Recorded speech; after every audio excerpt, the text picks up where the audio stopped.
Yo soy Spookarella. Y este es Horror Month 2019. And I am Dave Decay. Welcome back to the Dave Decay Show.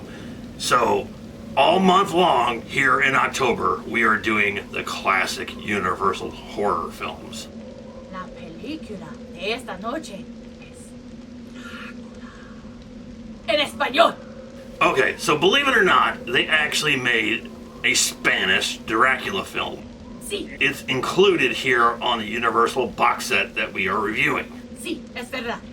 So, I am Professor So-and-so, and I unfortunately do not speak that much Spanish. That's okay, because I can barely speak English. But I watched the Spanish version because I'm kind of curious as to what it was and what they actually did here, which is really unusual. I don't even know if there had been done before or since, was the fact that when they were filming the original Dracula with Bela Lugosi, they filmed that during the day, and then they left, and then the night crew came in, which was the Spanish people, and they filmed their version of Dracula, using all the same sets, but completely different actors and a completely different director. It was a very strange experience for me. It was very odd. Much like this, the whole thing that we're doing this here. But the thing is about this version of Dracula is there's really some great stuff about it and some not so great stuff about it. And what really hurts it is the fact that Bela Lugosi obviously is not Dracula in this film. I would agree with that. That was very. The guy that plays the part of Dracula in here is very smiley. Yeah, he was a very happy vampire. Very, very happy. Very smiley. Often smiled. Not pleasant. And but the thing is, the cool stuff in this was they actually, I think, topped the original one with the special effects they had. They had some really cool effects going on, and I don't really understand why the original one would not incorporate the same cool effects that they had in this one. For example, as I was saying in the original one, the fact that you never get to see Dracula getting out of the coffin. So they show the coffin, camera pans away, it comes back, he's standing by the coffin. This one, he actually gets out of the coffin, and there's a big flume of smoke, and he's standing there. It's a really cool effect. And all he did was rise from the smoke.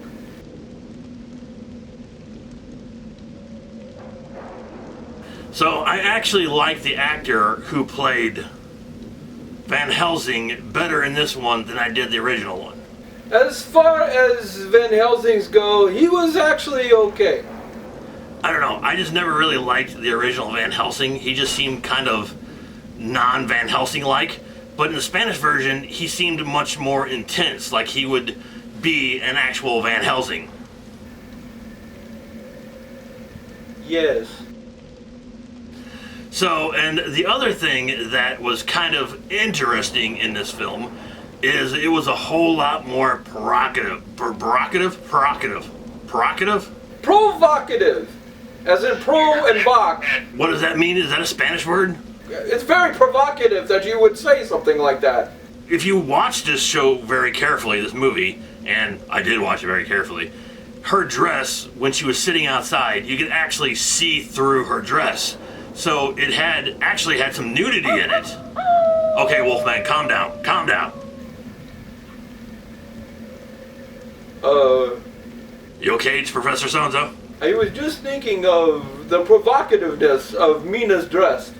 Yeah, I mean, that was kind of shocking. I mean, back then, I'm sure it was pretty shocking. I don't know if the Spanish audience, would accept that a little bit easier than the American audience did back then. But yeah, I mean, you could literally see through her dress and see some of her parts. Speaking of parts, obviously there's parts in here in this film that are the same, that are shot similar to the original. One shot they seem to use quite often was a shot of the doctors looking at a body and examining the body with the two holes in the neck. And they seem to use that shot very often. But when they do a close-up of the neck and show the two holes in the neck, it's actually better in this one than the original. Yeah, I don't think they actually even showed it in the original. I think they just mentioned it, but they actually did show it in this one, so that was pretty impressive. And it makes me wonder, why didn't they show it in the original? Why couldn't they have used that same effect?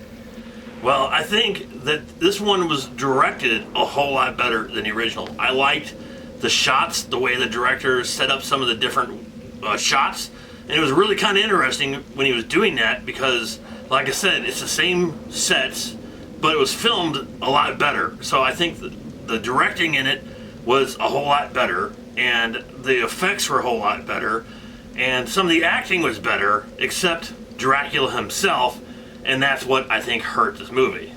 I was not as wild about Mr. Renfield in this one. Yeah, I agree. I think nobody tops Dwight Frye. I think Dwight Frye was amazing. Nobody could ever top his performance. Because the original Renfield, he had such a provocative laugh that Oh, that's pretty good. I try my best. And also the comedy that came from, I don't know what you would call him, the prison guard or the ward or whatever he was that watched Renfield, that was sorely missing in this one too. I love that guy in the original. I almost called this a Godzilla movie. I don't know why. You were talking of the king of the monsters, are you not? Yes, I was, but this is Dracula. I don't know where Godzilla came from. He just kind of slipped in there. You need to stay a little more on point here and be a little more provocative. So yeah, there was again a lot of cool stuff that was happening in this film that wasn't in the original.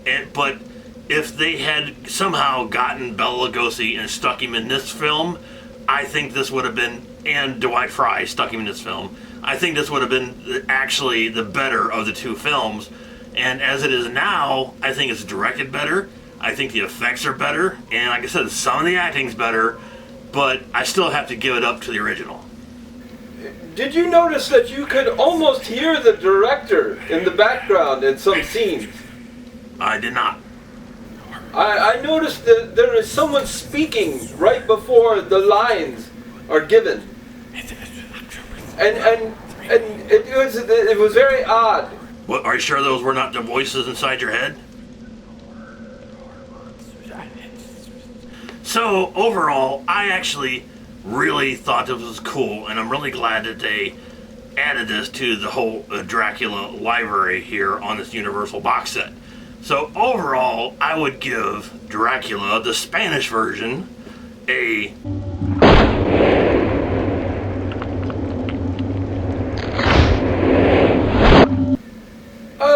I did actually enjoy the movie. It is not quite as done as well as the first one, I don't think. I like the original Dracula much more. I can relate to it. I can also understand it. You realize it didn't have subtitles, right? You turned the subtitles on? I have read enough. So what would you give the Spanish Dracula? Oh, I'd give it a 3.